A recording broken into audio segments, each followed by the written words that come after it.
I guess I should start by saying I never thought I'd be the guy posting something like this. Honestly, I thought I had a pretty solid relationship with my wife, Emily. We'd been together for 5 years, engaged for 4, and I genuinely believed we were heading toward a future that was stable, loving, and without drama. That's what I wanted, at least. But looking back now, maybe I was just blind. Things started feeling off about 6 months ago. Emily started acting a little different, less affectionate, more distant. I'd ask her what was wrong, and she'd brush it off with her typical sass, telling me I was paranoid or that I was overthinking it. She's the kind of woman who knows how to spin a lie effortlessly, and honestly, I didn't want to see what was right in front of me. Still, I noticed small things: her phone ringing at odd hours, quick text replies she'd hide when I came near, a strange perfume smell on her clothes sometimes.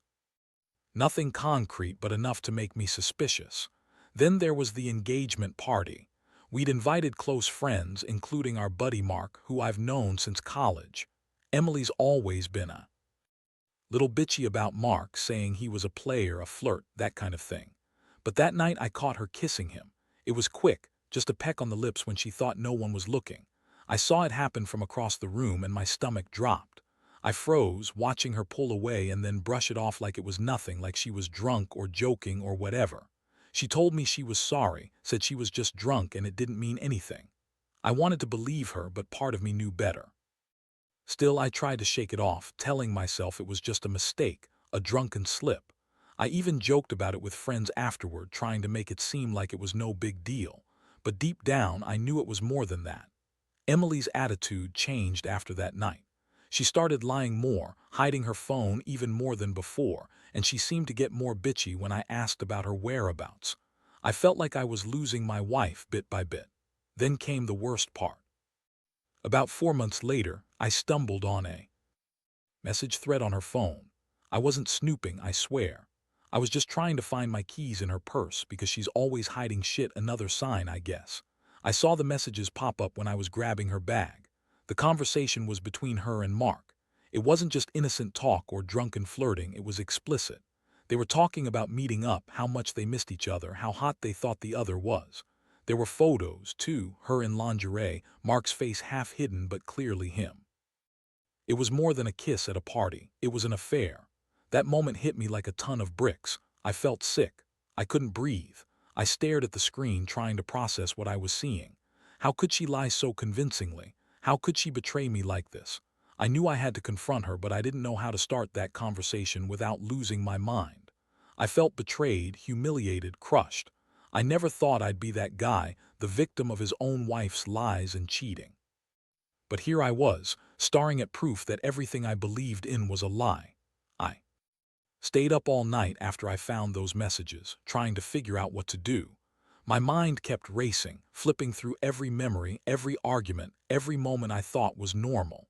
I felt numb, like I'd been punched in the gut and all the air had been knocked out of me. The betrayal wasn't just the cheating. It was the way she lied about everything, the way she'd played me like a fool. The next morning, I decided I couldn't keep pretending I didn't know. I needed answers, and frankly, I needed to hear it from her directly. So I woke her up early, her hair a mess and her eyes still half closed like she'd been up all night herself. I told her I knew about the messages, about her kissing Mark at the engagement party, and everything else I'd found. Her reaction: classic Emily. She rolled her eyes, scoffed, and said I was overreacting, that it was just a fling, just some drunken mistake, and I was making a big deal out of nothing. She looked at me with this condescending smirk, like I was supposed to feel guilty or ashamed for catching her. "You're so paranoid," she said, shrugging.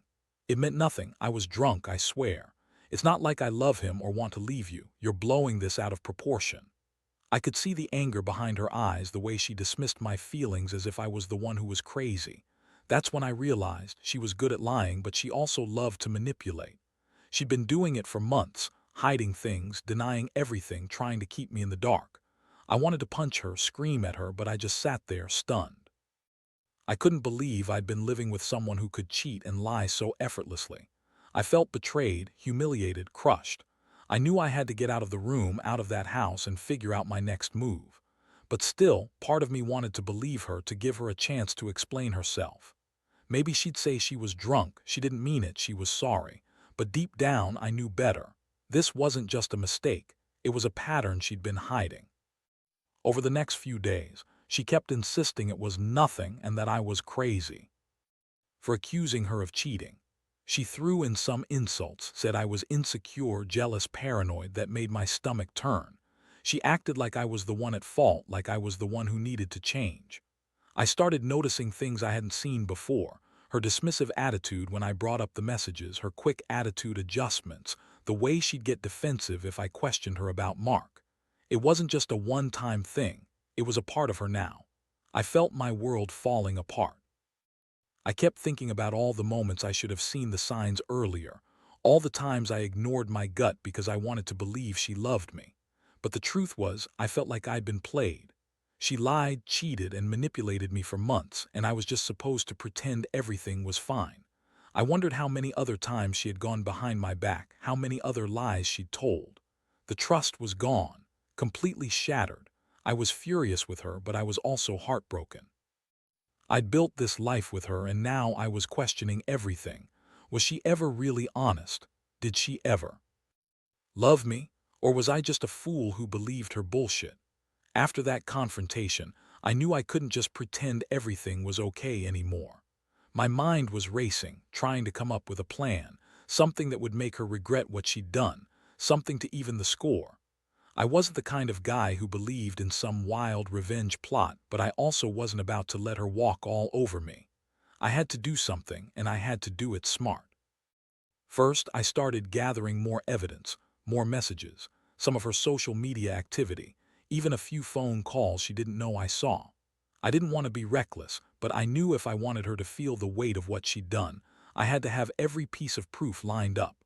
I also made some calls to a private investigator I knew from work, someone who specialized in catching cheaters.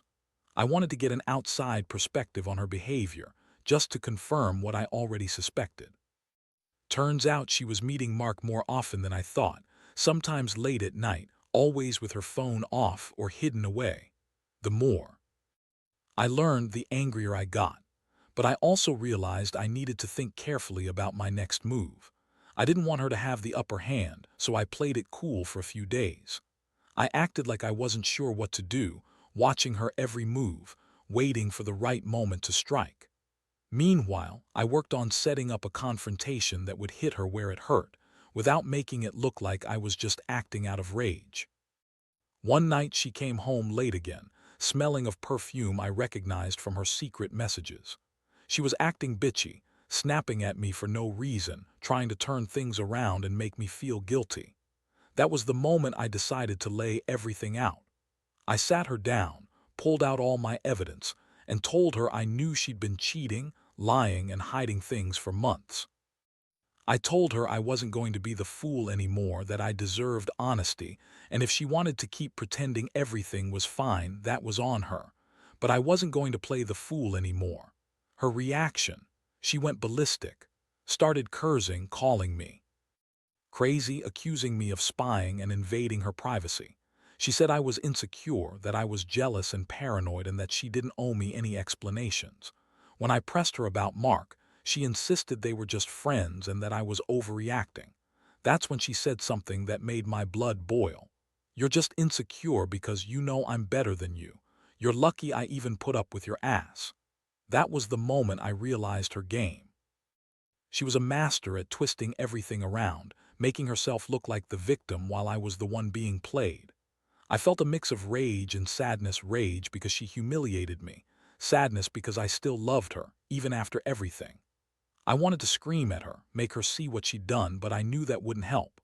I just sat there silent, watching her storm out of the room, knowing I had hit her where it hurt, but also knowing this was just the beginning. The days that followed were a blur. I felt like I was living in someone else's nightmare. Every time I saw her, Emily's smirk, her dismissive attitude, her outright lies, everything about her just pushed me further into a corner of anger and heartbreak. I kept replaying that confrontation in my head, wondering if I'd gone too far or not far enough. Honestly, part of me wanted her to feel the same pain I was feeling: betrayal, humiliation, loss.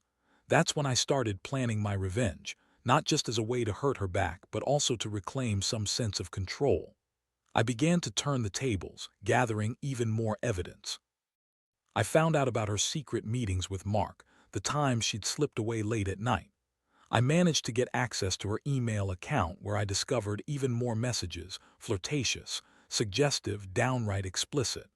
The worst part, she always lied, told me she was working late or out with friends. But I knew better now. I knew she was lying to my face, and I wanted her to understand that I wasn't some clueless husband anymore. Meanwhile, I started talking to a few of her friends, the ones who knew about Mark and Emily's secret rendezvous. I wanted to know if I'd missed any signs, if she'd told anyone else about her affair. Turns out, she'd been bragging about how she was better than me, how she was finally going to have some fun, and how I was just a boring guy who couldn't satisfy her anymore. Hearing all this, I don't mind saying, made me furious. That bitch had been playing me for months, and I'd been too blind to see it. I also decided I needed to do something more calculated. I didn't want her to walk away feeling like she'd won, so I started planning a way to make her pay for her lies without blowing everything up immediately. I reached out to Mark, pretending to be interested in helping him with something.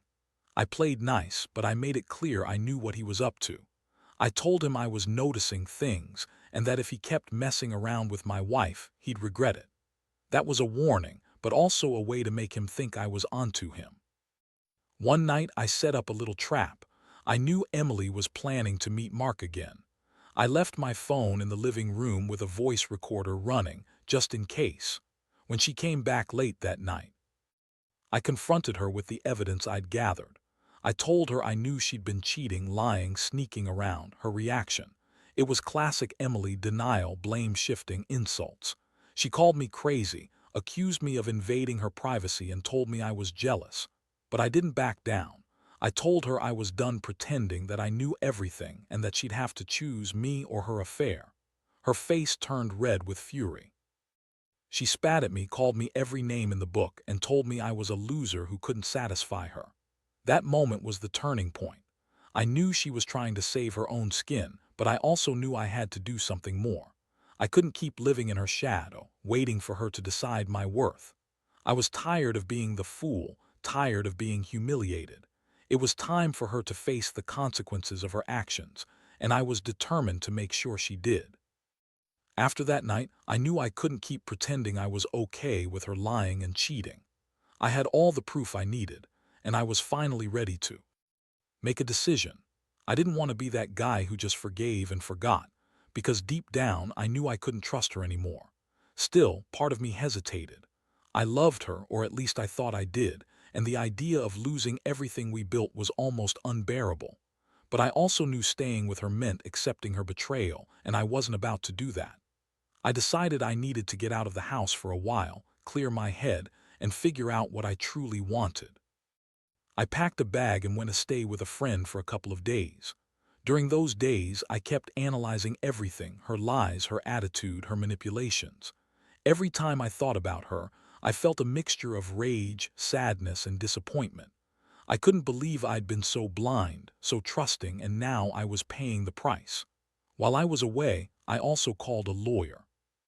I needed to understand my legal options, especially since we shared a lot of assets and I didn't want her to get away with everything. The lawyer told me I had grounds for a divorce, especially given her infidelity. That was the moment I decided I was done. I wasn't going to try and fix this, not anymore. She had made her choice and I was going to make her suffer the consequences. When I finally came back home, I confronted her one last time. I told her I knew she'd been lying, cheating, and that I was done being manipulated. I showed her the evidence I had collected, including the messages, the photos, and the recordings. I told her I was filing for divorce and that she could forget about any hope of reconciliation. Her reaction: she tried to act like it was all a joke, that I was overreacting, that she loved me and never wanted to hurt me. But her face told a different story. She looked scared, angry, and a little desperate. That was the moment I realized I finally had the upper hand. I didn't want her to think she could lie and cheat her way out of this. I wanted her to understand that she had lost me forever. I told her she could run if she wanted, but I'd make sure she paid for what she'd done. I called the lawyer again, got the paperwork started, and told her I was serious about ending things. She yelled, cried, called me every name under the sun. None of it mattered anymore. I'd made up my mind. Walking away from her wasn't easy, but I felt strangely relieved. For the first time in months, I could breathe. I realized I deserved better than a wife who lied, cheated, and treated me like I was disposable. I learned that sometimes you have to hit rock bottom to see what you're really worth. And honestly, I think I'm finally starting to feel like I can rebuild my life, without her lies, without her betrayal, and without the weight of pretending everything was okay. Since I filed for divorce, things haven't been easy, but honestly, I feel a huge weight lifted off my shoulders. It's like I finally see clear again. Emily tried to manipulate me one last time, some tears, some sob stories about how she'd changed, how she loved me, how she'd never do it again. But I wasn't buying it. I saw right through her. She's the same bitchy, lying woman she's always been, just caught now, exposed for who she really is. The whole experience has changed me. I won't let myself be blinded by love or trust blindly again. I've learned a lot about what I deserve, about red flags I ignored, about how dangerous it can be to stay quiet when something's wrong. I've also learned that revenge isn't about getting even. It's about reclaiming your dignity and making damn sure the person who hurt you knows they've lost something real. Looking back, I wish I could say I'm glad it happened, that I'm happy to be rid of her. Honestly, I'm still hurting, but I'm also stronger. I've started focusing on myself, on healing and rebuilding my life without her. I've cut out the toxic people, reconnected with friends, and started doing things I love. It's not perfect, and I still have moments where I get angry or sad, but I know now that I'm better off without her. If there's one thing I want anyone reading this to take away, it's this: trust your gut. If something feels wrong, don't ignore it. Don't make excuses for someone's lies or betrayal. And if you find yourself in a situation like this, remember, you're not alone. It hurts, but you will survive, and someday you'll look back and realize it was the wake-up call you needed to finally put yourself first. I did it, and I know you can too.